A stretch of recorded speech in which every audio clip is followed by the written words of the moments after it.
My channel. Hopefully all of you are fine and doing great. आज मैं आपके लिए लाई हूँ ट्विंस लड़कियों के बहुत ही मुनफरिद और दिलकश नाम उनके मायने के साथ। चलिए स्टार्ट करते हैं इन नामों को। पहले नाम है हमारे पास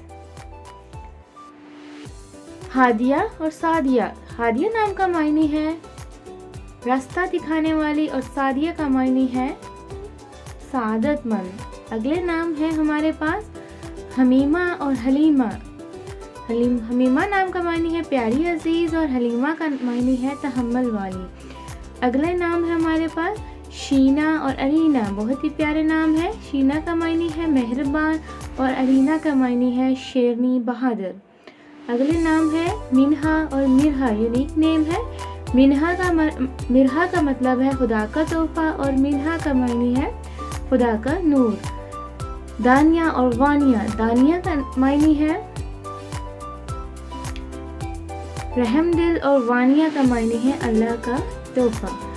अगला नाम है नायरा और कायरा। नायरा नाम के मायने है रोशनी से भरपूर और कायरा के मायने है मोहब्बत करने वाली। अगले नाम है अलीहा और समीहा। अलीहा नाम का मायने है खुलता हुआ फूल और समीहा के मायने है बहादुर निडर।